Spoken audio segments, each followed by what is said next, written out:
அவன் கிறிஸ்துவுக்குள் இருந்தால் புது சிருஷ்டியாய் இருக்கிறான். பழையதெல்லாம் ஒளிந்து போயின, எல்லாம் புதிதாயின. எந்த ஒரு வேதத்திலையும் இப்படி ஒரு வசனத்தை பார்க்க முடியாது. ஒருவன் கிறிஸ்துவுக்குள் இருக்கும்போது அவனுடைய சாயல் மாறுது. அது யாரால முடியும் அப்படின்னா, மனுகுலத்தை உண்டாக்கின ஆண்டவர் தான் ஒரு மனுஷனுடைய சாயலை மாற்ற முடியும். இயேசு கிறிஸ்து மனுகுலத்தை உண்டாக்கினபடினால, அவர் அண்ட சராசரங்களை படைத்தவனாய் இருக்கிறபடினால, அவர் சர்வ வல்லமுள்ள தேவனாய் இருக்கிறபடினால, அவர் யெகோவா தேவனாய் இருக்கிறபடினால நம்மை ஆண்டவர் புது சிருஷ்டியாய் மாற்றினார். பணமோ மற்ற ஐஸ்வர்யமோ கிடையாது. கிறிஸ்தவனாய் இல்ல, கிறிஸ்துவுக்குள் இருந்தால். அதனால கிறிஸ்தவர்கள் புது சிருஷ்டி என்று நாம் சொல்லவே முடியாது. உங்களை புது சிருஷ்டியாய் மாற்றின ஆண்டவர், ஆவிக்குரிய வாழ்க்கையில அவர் உங்களுக்கு ஒரு மனமாற்றம் நமக்குள்ளே இருந்தா மாத்திரம்தான் ஆண்டவருக்கு பிரியமான குமாரனுடைய சாயலுக்கு ஒப்பான ஒரு ஜீவியம். இப்படிப்பட்ட ஒரு ஜீவியத்திலே நாம் வாழும்போது பாடுகள், உபத்திரங்கள், பிரச்சனைகள் வந்தாலும் சரி, இயேசுவை விட்டு பின்வாங்கவே மாட்டோம். நமக்காக ஒரு சொட்டு ரத்தம் இல்லாதபடி ரத்தத்தை சிந்தினபடினால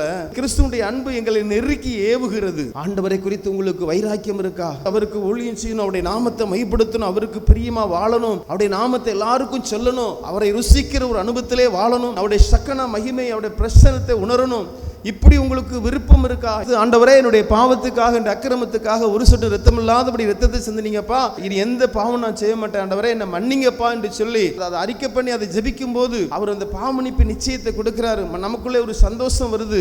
ஆவியினாலே அபிஷேகம் பண்ணுகிறார். அவரோடு நிலைத்திருக்கிற ஒரு அனுபவம் நமக்குள்ளே வரும். வேதத்தை தியானிக்க சொல்லும், ஜெபிக்க சொல்லும், முழு இருதயத்தோடு கர்த்தரை ஆராதிக்கும்படியான ஒரு ஞானம் நமக்குள்ளே வரும். இப்படி நாம் அவரோடு ஐக்கியப்பட்டு அவருக்கு பிரியமாய் வாழும்போது, அவரோடு இருக்கும்போது, இதுக்கு பேர் தான் கிறிஸ்துவுக்குள் இருக்கிற ஒரு அனுபவம்.